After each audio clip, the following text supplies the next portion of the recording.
What's up, guys? We're in the lab here at Swanky's Automotive Detailing. I'm Nick. I'm sure you guys have seen me on the channel before. It's been a while. Last car I did for Andrew was his Tesla, I believe.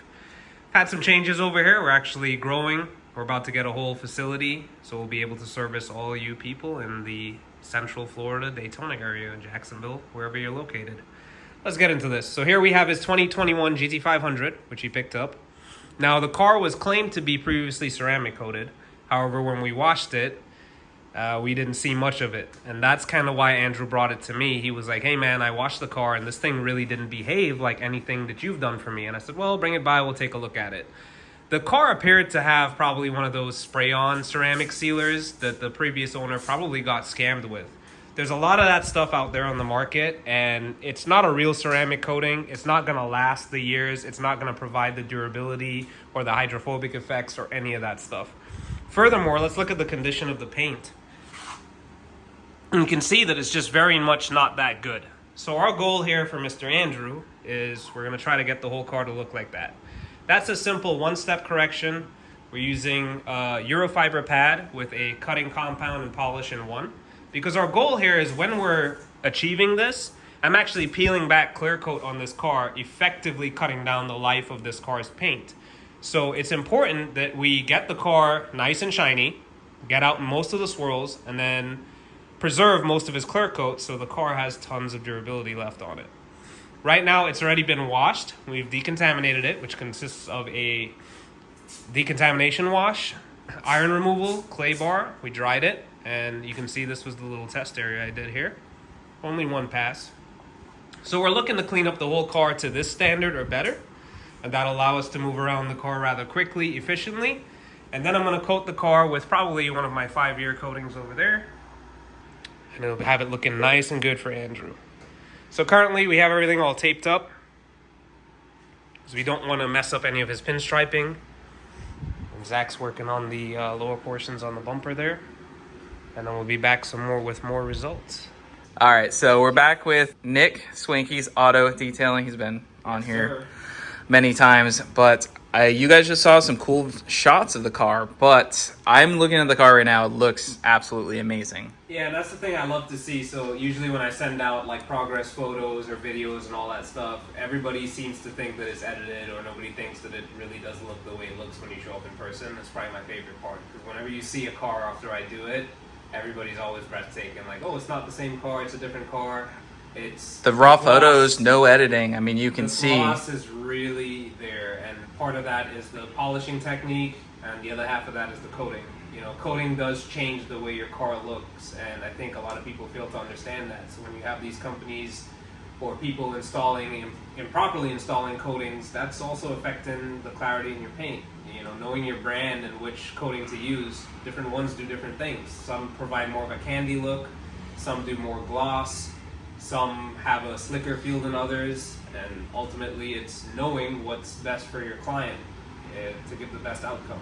I knew for this car, Andrew wanted ease of cleaning, and he just wanted it to look good and be super glossy and not have any swirls in the sunlight, so that's pretty much where we shot for it. You know, the car came in, we did a wash on it, and like I talked about in the earlier video, it just had this milky, hazy look all over it. It seemed like there was a bit of overspray all over the car, amongst other things. So we deconned it, started polishing it. Fords have, well, Ford Black, they're super soft.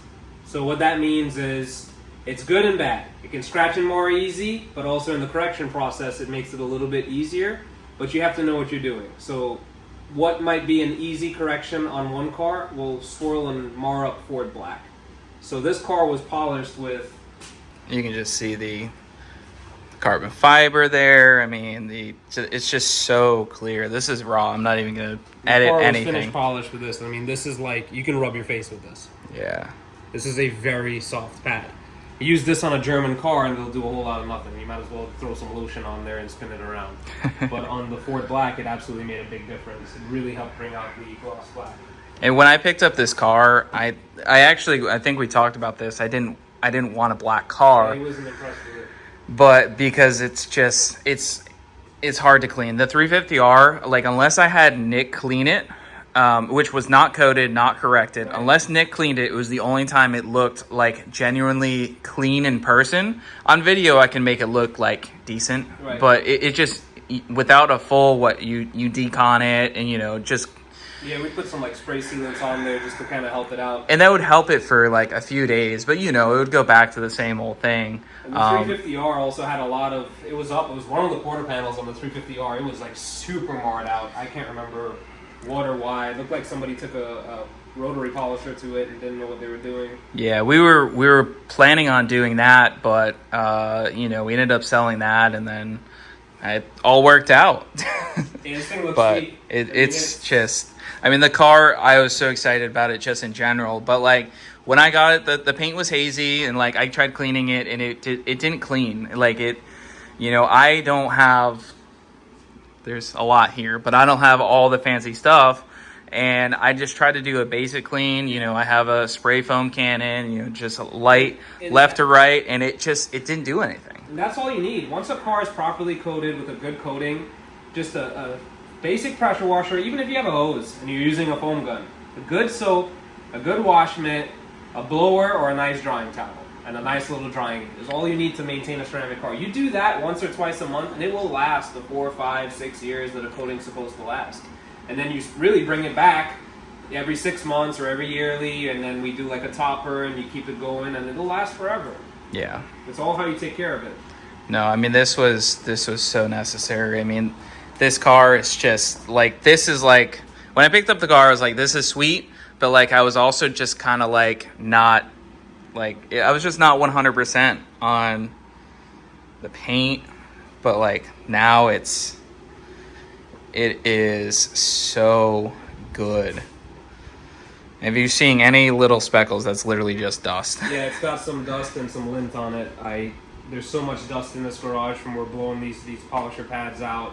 We have the shop coming. I'm gonna have like filtration, and I'll be able to like separate cars from where we're like finishing versus starting.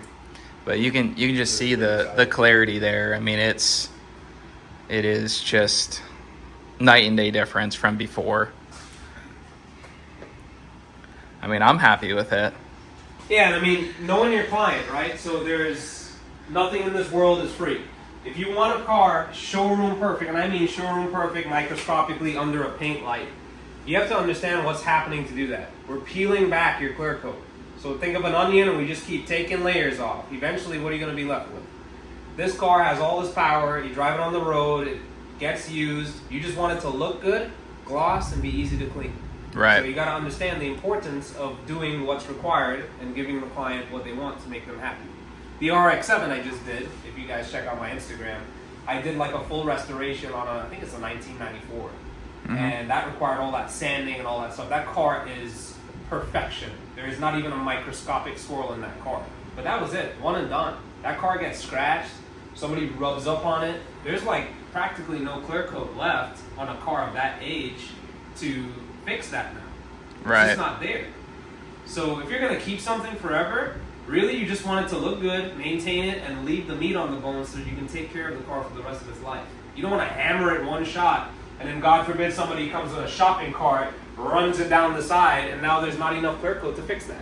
Right. Yeah, I mean, that's another thing, is making sure, especially black, but like making sure you choose who does your correction and coating properly. I mean, like, you got to know who's doing it, because there's a lot of stuff out there. I mean, everybody seems to wake up and think like, oh, hey, yeah, I do paint corrections, I do ceramic coatings. I mean, it just...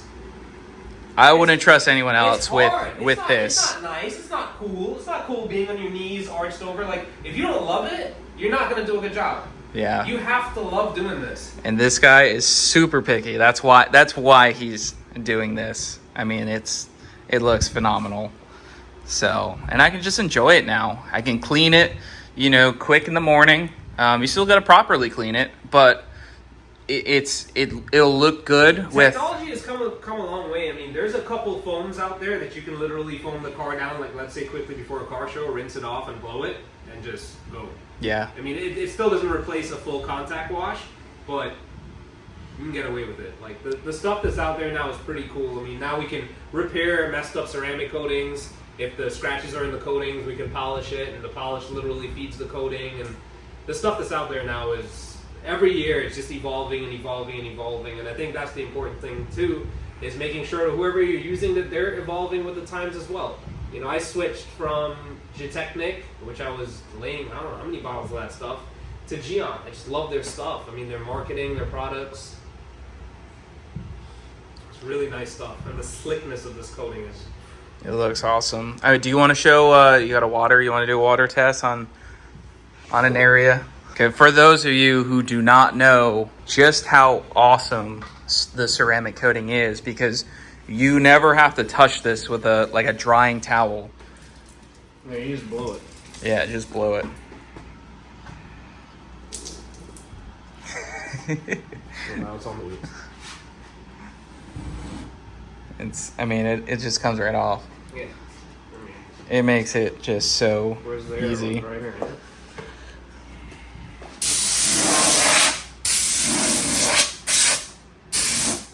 Gone. It's awesome. Even you get stuck in the rain or something. I mean, it. Sometimes you'll drive through a rainstorm and the car will look washed. Yeah. Yeah, no, the Tesla's like that sometimes. The back will always kind of cake up. It's just kind of the nature of it. But, you know, they're not invincible.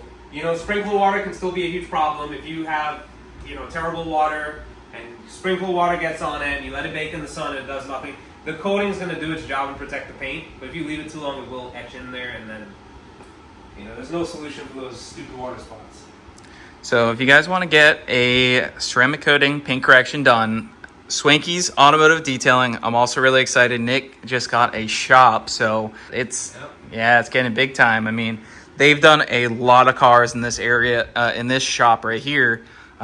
His garage. I mean, it's set up really well, and I can't wait to see what you do with more space. Yeah, I mean, I've got everything I need in here, but it's come to that time where we just need more. I mean, the efficiency is becoming a problem because, you know, one car at a time. Sometimes there'll be another car out there waiting to go as soon as this one leaves, and we can start to work on multiple things at once. I'm also looking to add window tints, PPF. I know that's hugely popular, especially with you Shelby people. You love the PPF. It does protect this car. You know, I have my thing about that. I love paint. I don't have PPF in any of my cars. I'd rather just respray the bumper over time because I can't stand looking at like edges or where it builds up dirt. But I'm looking, when I go to do PPF, it'll be the edgeless bulk installs, as they call it. That's the only way. Like I said, he's super picky. So no frontal, no exposed edges. That's the only way I would have it. And please, guys, don't waste your money doing the entire car. There is no need to have PPF on your roof or under your back bumper. Because let me tell you, when that stuff comes off, it's not nice. What's under there, after I've seen on some of these Lamborghinis I've done, how battered the paint is, the adhesive, the stuff stuck it. There's no need for it. If you're going to PPF your car, full frontal, roof if you're really so concerned, if you have a carbon roof, stop doing whole cars. It just doesn't look right. You're throwing money away, it's building up dirt, it doesn't look good. Yeah.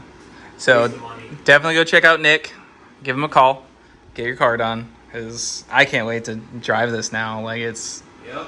So as it's spelled, Instagram, look it up. We are here in the Daytona Beach area. Yeah, buddy.